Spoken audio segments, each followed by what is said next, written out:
En esta ocasión quiero compartir la segunda parte del mensaje de Cristo Jesús a la iglesia de Pérgamo. La segunda parte del mensaje que Cristo Jesús le dio a la iglesia de Pérgamo en el Apocalipsis. Tenemos que en Apocalipsis capítulo 2 y capítulo 3 nuestro Señor Jesucristo le da un mensaje a cada una de 7 iglesias que se encontraban en Asia Menor. Y cada mensaje que el Señor le da a cada una de estas 7 iglesias es muy importante y significativo para cada uno de nosotros. Tienen una grande enseñanza para nosotros, tanto más que desde el capítulo 1 en Apocalipsis, específicamente en los primeros 3 versos, nos está hablando de una bienaventuranza, de una bendición especial para aquellos que oyen, que leen, que guardan las palabras de la profecía del Apocalipsis.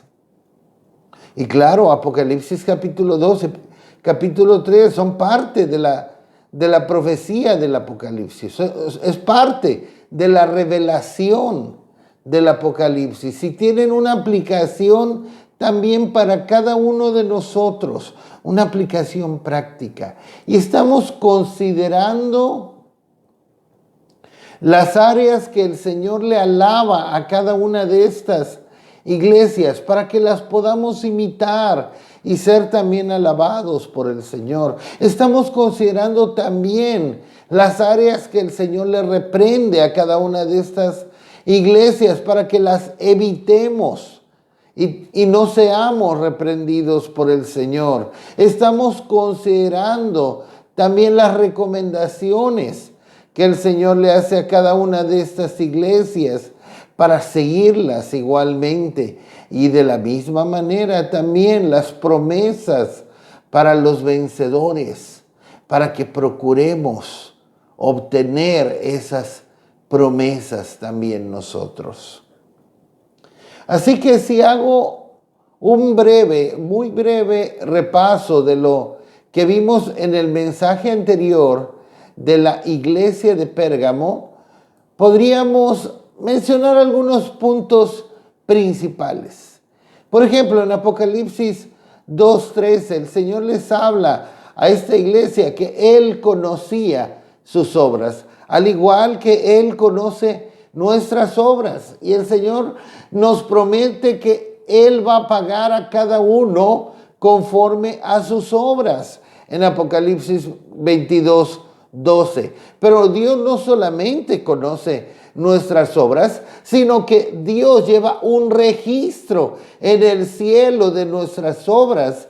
Y esos registros, nos dice la palabra en Apocalipsis 20, del 12 al 13, que van a salir a la luz el día del juicio final. Pero también debemos saber que en el cielo hay borrador. En el cielo hay borrador. ¿A quién me refiero? Tanto nuestras obras malas como nuestras obras buenas pueden ser borradas. De esto nos habla Ezequiel capítulo 18, versículos 21 al 24. También vimos que el Señor elogió a la iglesia de Pérgamo porque aun cuando ellos moraban donde Satanás tenía su trono, en aquel tiempo ellos retenían su nombre, no negaban su fe. Miren, esto es importante, pues muchos creyentes hoy en la actualidad tropiezan. Tropiezan cuando viene la persecución, cuando viene la tribulación o aflicción por causa de la palabra, como Jesús nos habló en Mateo capítulo 13, 20 y 21. Hay muchos creyentes que no perseveran hasta el fin, como nos habla Mateo 24:13. Y solo los que perseveren hasta el fin serán salvos. Hay muchos creyentes que son hipersensibles, que son muy delicados, que tienen una fe como de polvorón, que con poquito se desmorona. Ante la más mínima incomodidad se les está desmoronando su fe.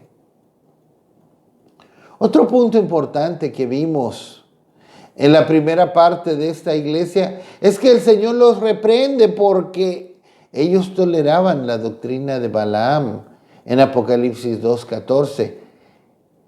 Con esto debemos entender y aprender que la iglesia y sobre todo el liderazgo de una iglesia debe confrontar el pecado, no tolerarlo, ya que pecados que no son confrontados, pecados que son tolerados, terminan controlando a una iglesia y terminan a su vez provocando que el juicio de Dios caiga sobre ella.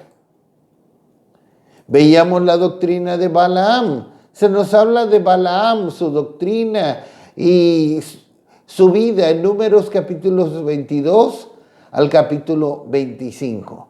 Balaam fue un hombre que con tal de lucrar, con tal de obtener recompensas, de obtener dones, dinero, era capaz de hacer lo que fuera. De esto nos habla en 2 de Pedro 2:15 y en Judas 1:11 también, de la doctrina, el camino de Balaam. ¿Y en qué consistía la doctrina, el camino de Balaam, el error de Balaam? En hacer caer a los hijos de Israel por medio de la fornicación, para que el juicio de Dios cayera sobre ellos, haciéndolos caer por medio de la fornicación, por medio de adorar a otros ídolos y comer lo sacrificado a los ídolos. De esto nos habla Apocalipsis 2:14 y 1 Corintios 10:8. Algo también muy importante que vimos es que Dios sigue aborreciendo y juzgando la fornicación. De esto nos habla Hebreos 13:4. Y como decía, la doctrina de Balaam es provocar el tropiezo de los hermanos, seduciendo al pueblo de Dios para que fornique y se asocie con ídolos. Y es de lamentar, pero esta doctrina no se detuvo con la muerte de Balaam. Esta doctrina de Balaam, el error de Balaam, el camino de Balaam ha prevalecido por todas las generaciones. Hasta este mismo día, miren, encontramos en la Escritura que Juan nos advierte de eso. El apóstol Pedro nos advierte de eso. El apóstol Judas, el hermano del Señor, nos advierte de eso. Y hasta este mismo día encontramos la doctrina de Balaam aún dentro de la iglesia. Aún dentro de la iglesia en nuestro tiempo.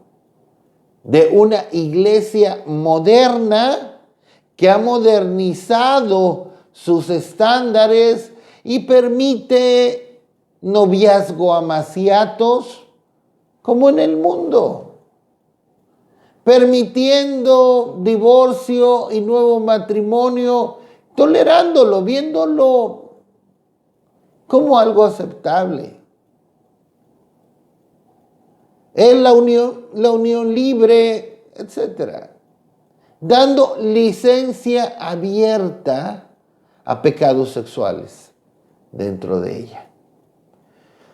Pero bueno, vamos a entrar de lleno a la segunda parte del mensaje a la iglesia de Pérgamo, como les decía, en Apocalipsis capítulo 2, verso 15. Y también tienes a los que retienen la doctrina de los nicolaítas, la que yo aborrezco. Aquí tenemos la segunda reprensión que el Señor le hace a la iglesia de Pérgamo. La primera ya la vimos. Toleraban a los que tenían la doctrina de Balaam. La segunda reprensión, tenían entre ellos, los mantenían, los toleraban a quienes retenían la doctrina de los nicolaítas, la cual el Señor dice, yo aborrezco. Qué lamentable cuando los creyentes retienen, mantienen y hacen componendas con aquellas cosas que Dios aborrece. Debiéramos aprender a amar lo que Dios ama y aborrecer lo que Dios aborrece. Como ya habíamos hablado en el mensaje de la iglesia de Éfeso, los nicolaítas eran un grupo que equivocadamente seguía la enseñanza de un diácono que se llamaba Nicolás, que enseñaba que la carne nada era. Tergiversaron esa enseñanza llevándola a un extremo, diciendo que no importaba lo que se hiciera en la carne, y con esto justificaban una vida de pecado, una vida de libertinaje en la carne. Porque decían, no importa lo que hagamos en la carne, pues démosle rienda suelta. En este caso, así que nuevamente encontramos que esta iglesia era muy tolerante, no confrontaba el pecado, no confrontaba doctrinas, enseñanzas que podían ser altamente nocivas y perjudiciales, como la doctrina de Balaam y ahora la doctrina de los nicolaítas. Y nuevamente quiero enfatizar pecados que la iglesia no combate, sino que no trata, sino que los tolera, la terminan dominando. La terminan dominando. Y con esto van a provocar el juicio de Dios sobre ella. Los de Pérgamo estaban tolerando algo que Dios aborrecía, permitiéndolo, aceptándolo con su silencio, al no confrontarlo, al no actuar en contra de esas cosas. Y por un momento quiero hablar de esto, de la tolerancia. Porque la iglesia se ha hecho muy tolerante, la iglesia de Cristo. Por ejemplo, encontramos que el apóstol Pablo juzgó un problema que había en la iglesia de Corinto. Un problema que en ninguna manera la iglesia debía tolerar. En 1 Corintios capítulo 5, versículos del 1 al 5 y después los versos del 9 al 13. Comenzamos leyendo 1 Corintios 5, del 1 al 5.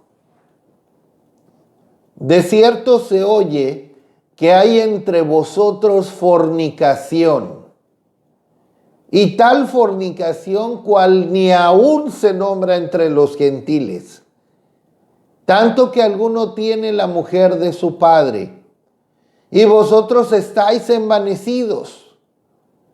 ¿No debierais más bien haberos lamentado para que fuese quitado de en medio de vosotros el que cometió tal acción? Ciertamente yo, como ausente en cuerpo, pero presente en espíritu, ya como presente he juzgado al que tal cosa ha hecho.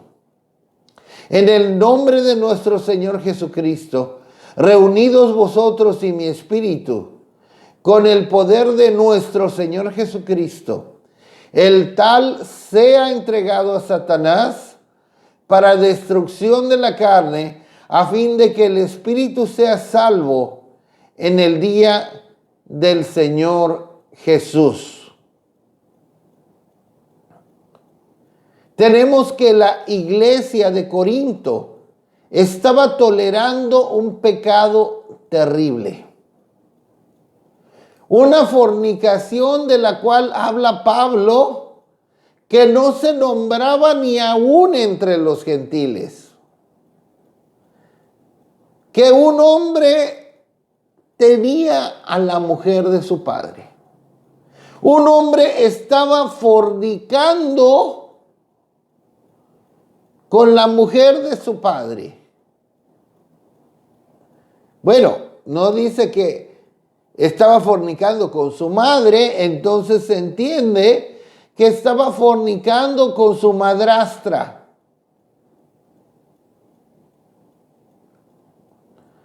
Y no encontramos que Pablo dijera, ay, hermanos, hay que tener paciencia.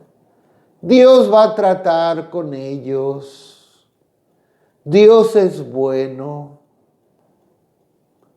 Dios es puro amor y misericordia.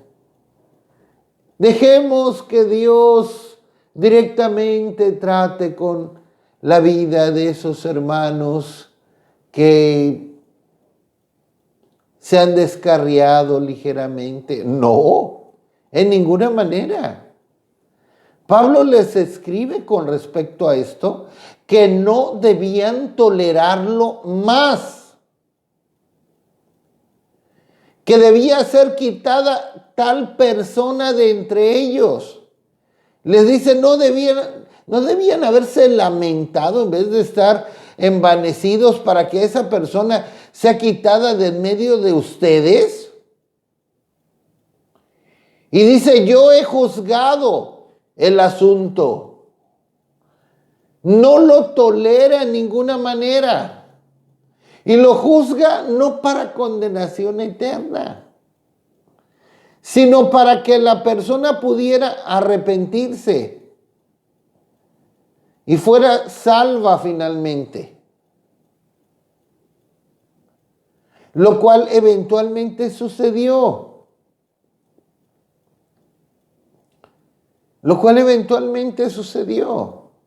En la segunda carta de Corintios, Pablo les escribe que reciban y restauren a ese hermano que había cometido tal acción, porque ya se había arrepentido. En 2 Corintios 2, del 6 al 10. Pero me voy a regresar por un momento, porque les da una instrucción en 1 Corintios 5, del 9 al 13. Os he escrito por carta que no os juntéis con los fornicarios, no absolutamente con los fornicarios de este mundo, o con los avaros, o con los ladrones, o con los idólatras, pues en tal caso sería necesario salir del mundo. Más bien os escribí que no os juntéis con ninguno que, llamándose hermano, fuere fornicario o avaro o idólatra o maldiciente o borracho o ladrón, con el tal ni aun comáis. Porque ¿qué razón tendría yo para juzgar a los que están fuera? ¿No juzgáis vosotros a los que están dentro? Porque a los que están fuera Dios juzgará. Quitad pues a este perverso de entre vosotros. Pablo les está dejando muy en claro que no debían tolerar ese pecado. Y no solo el pecado,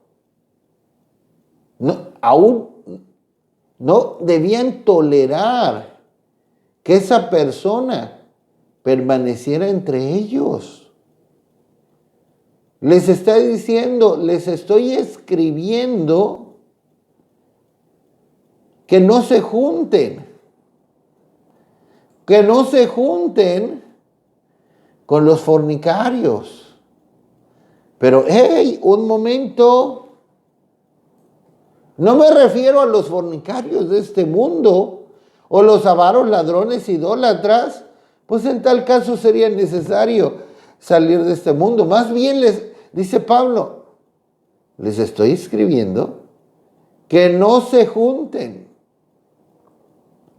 con ninguno que llamándose hermano, que diciendo, yo soy hermano, yo soy cristiano, salvo, hijo de Dios, fuera fornicario, avaro, idólatra, maldiciente. Y miren que maldiciente no es solamente decir groserías o malas palabras. Un maldiciente también puede ser un murmurador, un quejumbroso, también son maldicientes. Ni que se junten con ninguno que llamándose hermano fuera borracho o ladrón. Y les dice, con tales personas ni aún coman. Y termina diciendo, porque a los que están fuera Dios juzgará. A los inconversos. Pero con respecto a este, que está viviendo en ese pecado de fornicación con la mujer de su padre, con respecto a él, quitad pues a ese perverso de entre vosotros. No pueden tolerar más que él permanezca. Pero como decía, no era para condenación eterna. No era juzgarlo para que se perdiera eternamente. Era para que esta persona pudiera avergonzarse y arrepentirse. Cosa que sucedió. Tanto que en la segunda carta, como ya había dicho, Pablo les dice, restauren al hermano, ya recíbanlo, ya está arrepentido. Pero hay veces que en la iglesia hay que ejecutar juicios. Claro, después, por favor, después que se han comprobado las cosas. Después que podemos estar seguros de pecados de ese tipo. Ahí sí, no se pueden tolerar. Deben ser confrontados, juzgados. Pero hay que estar seguros. Yo he visto que personas han sido juzgados por cosas que no tenían comprobado aquellos que los estaban juzgando. Y he visto personas que han sido terriblemente, espantosamente dañadas, heridas, lastimadas, al grado de después alejarse, no solo de la iglesia, sino del Señor mismo. porque los acusaron y los juzgaron por cosas que no habían hecho, que no estaban comprobadas. Pero cuando es claro, hay que atender ese asunto. Y no es falta de amor, es amor hacerlo, para que los implicados se avergüencen y se arrepientan. Para que los implicados no vivan engañados, pensando, ay, pues estoy bien, estoy en la iglesia, no me dicen nada, estoy bien, soy de Cristo. El Señor, así como todos lo aceptan, el Señor lo debe estar aceptando, que yo viva de esta manera. Y no es así. No es así. Los estándares de Dios no cambian. Jesucristo es el mismo ayer, hoy y por todos los siglos. Dice en Hebreos. En Malaquías dice, porque yo Jehová no cambio. Y Pablo nuevamente habla del juicio en la iglesia, no tolerar el pecado, sino confrontarlo en Tito capítulo 3, versículos 10 y 11. Al hombre que cause divisiones después de una y otra amonestación, deséchalo, sabiendo que el tal se ha pervertido y peca y está condenado por su propio juicio. Esto es algo que le corresponde al liderazgo de la iglesia, siendo guiados por Dios. Después que se ha confrontado el pecado, un pecado que ha sido persistente, y la persona es confrontada una y otra vez, amonestada, y mantiene esa forma de vida, ¿qué dice el Señor? Deséchalo. Deséchalo. Apártalo. Y como les repito, eso es amor. ¿Qué le está diciendo a la iglesia de Pérgamo el Señor? La está reprendiendo porque ¿qué les dice? Porque tienes, porque estás manteniendo aquellos que tienen la doctrina de Balaam, porque estás reteniendo, tengo contra ti que retienes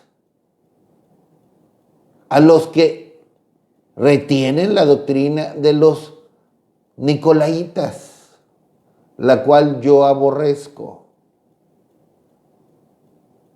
Esto es algo serio. Y el Señor los llama al arrepentimiento. Y esta es la siguiente parte de este mensaje. En Apocalipsis capítulo 2, versículo 16. Por tanto, arrepiéntete, pues si no, vendré pronto a ti. Y pelearé contra ellos con la espada de mi boca. El Señor llama a esta iglesia al arrepentimiento. Tenían que arrepentirse por tolerar el pecado. Todos. Claro, comenzando por el liderazgo, pero aún toda la iglesia que lo aceptaba. La doctrina de Balaam, la fornicación, la idolatría, la doctrina de aquellos que seguían la doctrina de los nicolaitas, dándole rienda suelta a la carne. Ah, la carne no es nada, no pasa nada.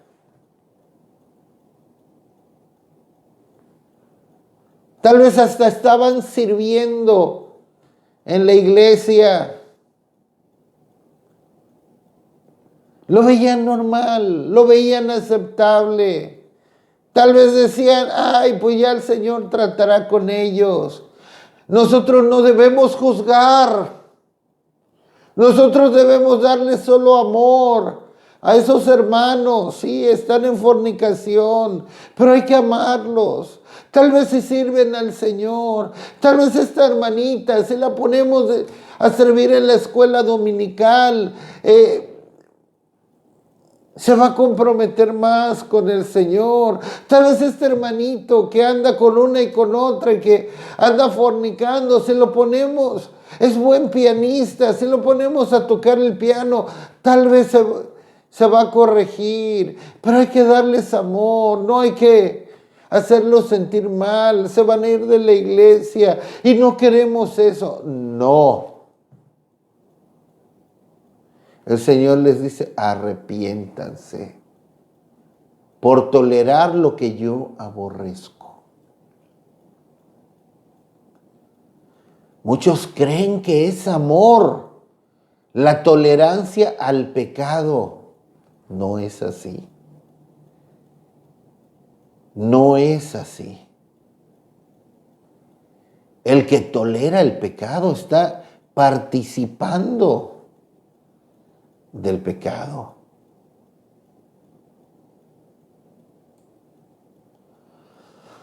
Arrepentimiento o arrepentirse en griego es metanoeo, y significa un cambio de mente, un cambio en la manera de pensar diferente con respecto al pecado, y esto va a provocar un cambio de dirección, dar media vuelta, un giro de 180 grados, un cambio en nuestra manera de pensar, y debemos comprender que somos transformados por medio de la renovación de nuestro entendimiento, de nuestra mente, según Romanos 12:2. Cuando una persona se arrepiente y cambia su manera de pensar con respecto al pecado, lo ve de otra manera, que está ofendiendo a un Dios santo, que juzga el pecado. Si pensamos diferente, vamos a actuar diferente. Somos transformados por medio de la renovación de nuestro entendimiento. Y la renovación de nuestro entendimiento es arrepentimiento. Claro, cuando es una renovación de algo malo a algo bueno, es arrepentimiento. Y por ende la persona que está caminando en una dirección incorrecta, da media vuelta y va a caminar en dirección contraria. Y el Señor les advierte que si no se arrepienten, Él peleará contra ellos con la espada de su boca, si persistían en desobedecer. Después el Señor da la promesa para los vencedores. En Apocalipsis capítulo 2, verso 17, el que tiene oído, oiga lo que el Espíritu dice a las iglesias.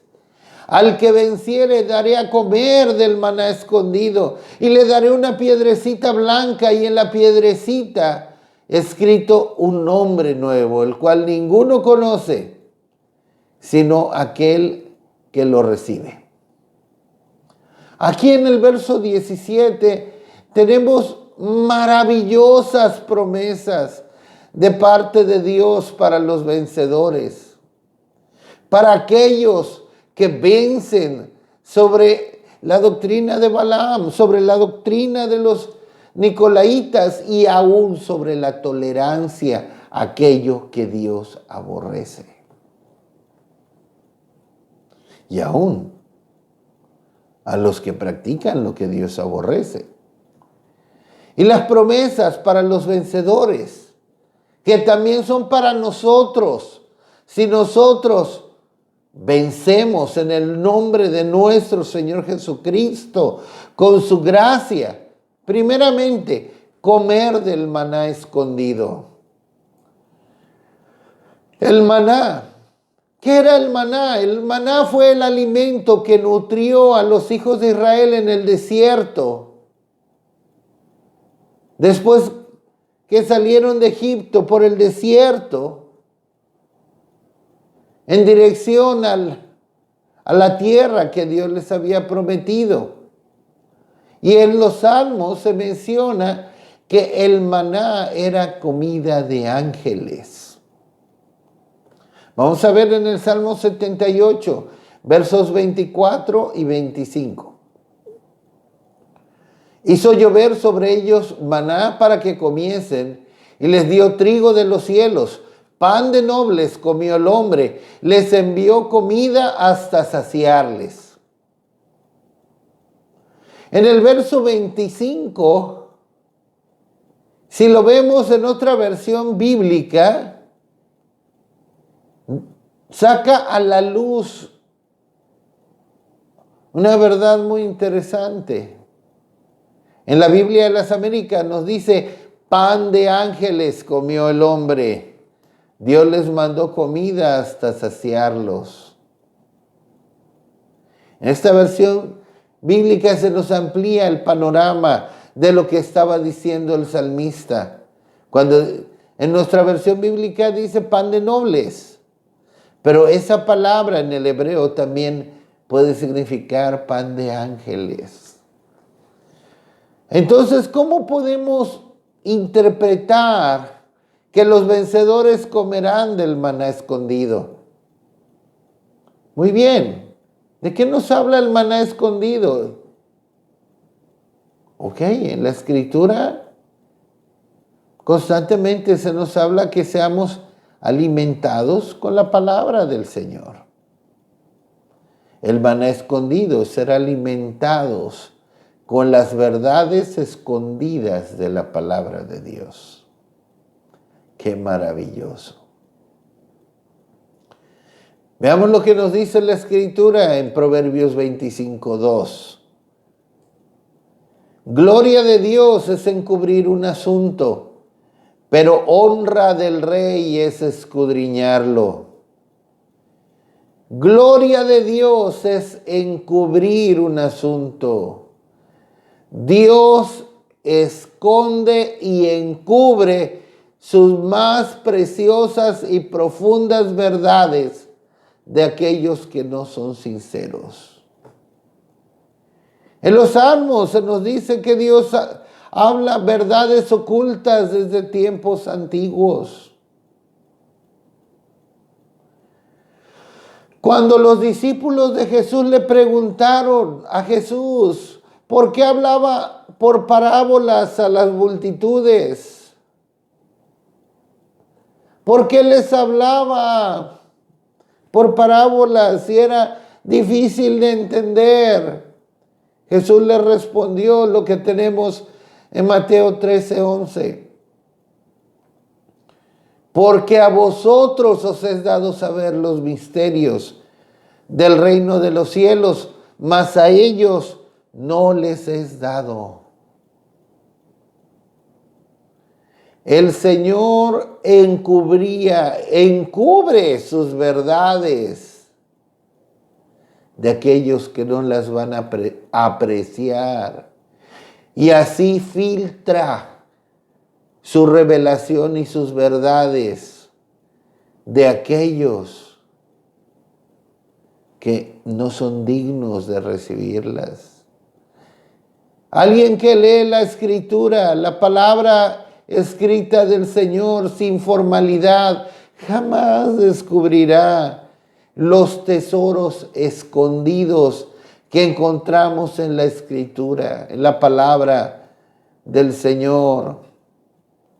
Se requiere de estudiar, de escudriñar las Escrituras diligentemente, con un corazón puro, para obtener el maná escondido y, claro, ser vencedores, como estamos viendo. Solo aquellos que aman la verdad, que vencen, que anhelan más de Dios, que se acercan al Señor en lo íntimo, como los discípulos. Cuando dice la Escritura que Jesús a sus discípulos en lo particular, en lo íntimo, les declaraba todo, les abría las verdades escondidas en lo íntimo. Comprendamos que el Señor no echa sus perlas, sus verdades preciosas delante de los cerdos, como dice Mateo 7:6, delante de aquellos que las van a pisotear, que no las van a apreciar, que no las van a amar, que no las van a abrazar. Luego nos dice que a los vencedores se le dará una piedrecita blanca. En la segunda promesa aquí para los vencedores, una piedrecita blanca. Una piedrecita blanca era símbolo de inocencia. En las cortes griegas en aquel tiempo, cuando un acusado era presentado a la corte, se le oía su declaración, se oían las declaraciones de los testigos, etcétera, ya que tenían todos los elementos necesarios. Los jueces despedían al acusado y empezaban a deliberar entre ellos. Ya cuando había una resolución, la daban a conocer por medio de fuera una piedrecita negra o una piedrecita blanca. La negra significaba culpable, la blanca significaba inocente. Llamaban al acusado, si le daban la piedrecita blanca, era señal de que era inocente. Podía irse, podía estar tranquilo. No había nada contra él, era libre.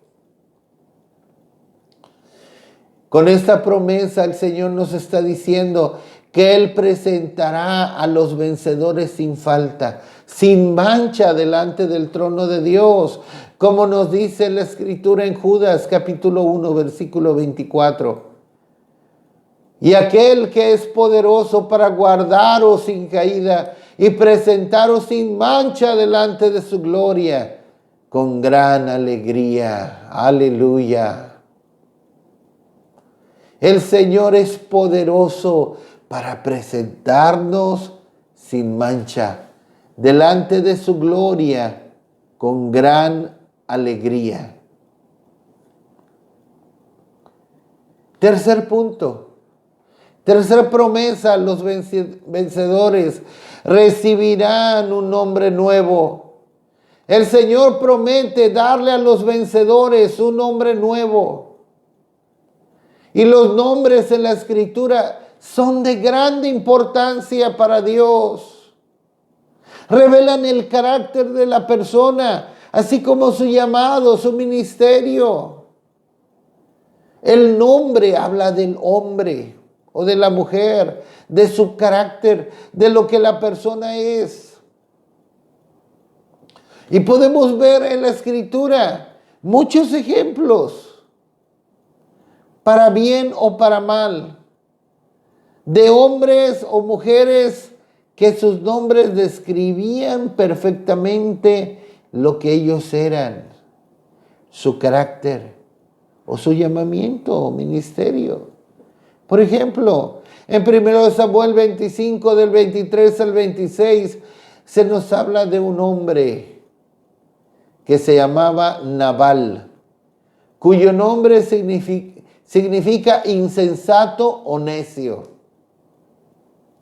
Su mujer salió a recibir a David y le dijo: David, mi esposo, así como se llama Nabal, y así es él. Así como se llama, así es él. Insensato, necio. Otro ejemplo, en Génesis 5, 28 al 31, Se nos habla de Noé. Noé significa consuelo o descanso. Su papá lo llamó Noé porque él dijo, él va a traer consuelo y descanso. Y así fue. Él trajo consuelo y descanso a la tierra. Jesús. En Mateo 1:21.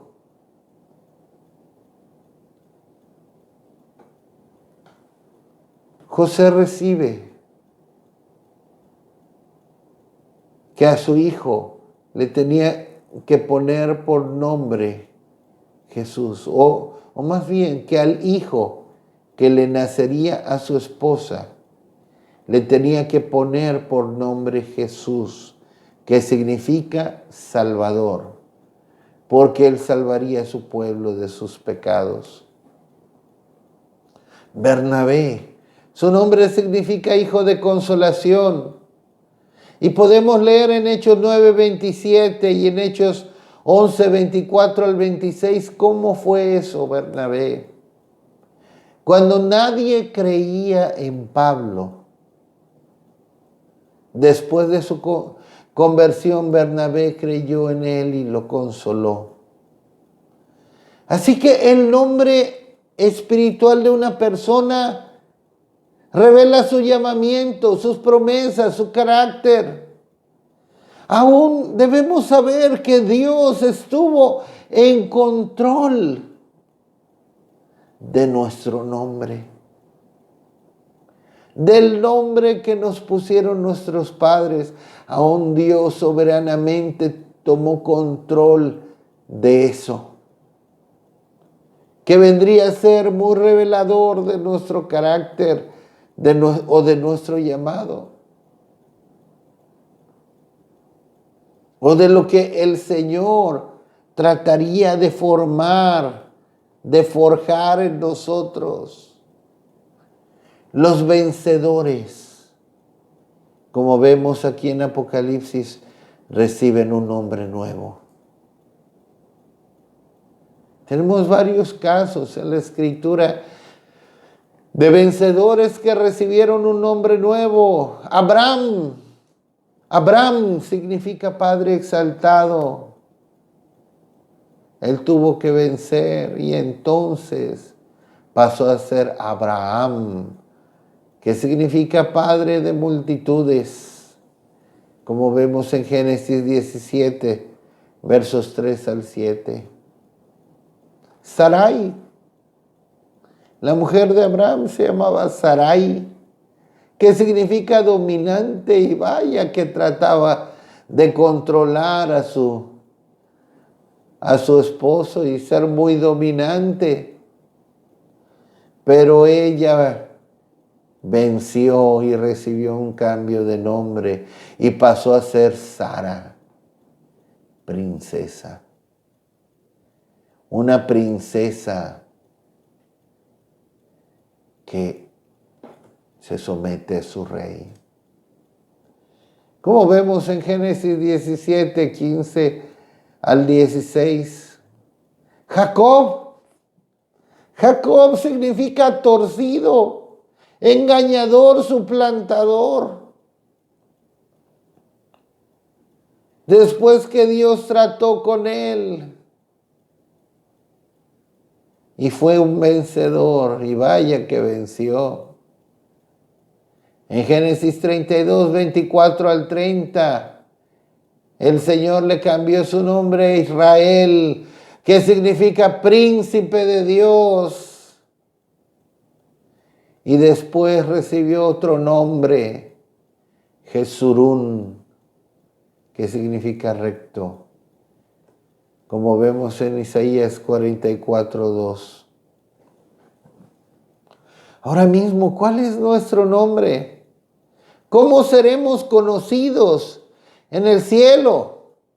Tal vez el significado de nuestro nombre venga a revelar quiénes somos, nuestro carácter. Pero ¿cómo seremos conocidos en el cielo? como el glotón, como el mentiroso, como el inmoral, fornicario o adúltero, como el soberbio, altivo y altanero. Seremos conocidos como él o la que siempre habla de más, como el perezoso, como el que acusa a todos, el que acusa a los hermanos, como él o la murmuradora de los hermanos, como él o la que con poquito se enoja, como él o la que siempre se queja, como él o la que con nadie se lleva, como él o la de miradas sucias o miradas libidinosas o miradas que matan, asesinas, o él o la de vocabulario sucio.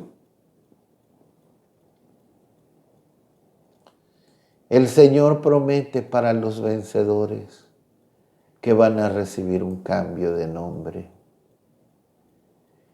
Y la Escritura nos dice en Proverbios que de más estima es un buen nombre que las muchas riquezas. Y de eso también nos habló Isaías. Nos habla Isaías. En Isaías 62:2. Entonces verán las gentes tu justicia y todos los reyes tu gloria, y te será puesto un nombre nuevo que la boca de Jehová nombrará. Aleluya, gloria a Dios. Oh, que seamos esos vencedores. Que seamos esos vencedores sobre la doctrina de Balaam, sobre la doctrina de los nicolaitas, aún sobre la tolerancia a todo lo que Dios aborrece. Primeramente, no debemos tolerarlo en nuestras vidas, ni en nadie más. No tolerar lo que Dios aborrece. O que seamos esos vencedores que reciban estas promesas maravillosas de Dios. Como Él nos promete comer del maná escondido, sus revelaciones ocultas, una piedrecita blanca, presentarnos sin mancha delante del Padre, un nombre nuevo que la boca del Señor nombrará. Aleluya. Oh, que seamos esos vencedores para gloria de Dios. Amén. Amén.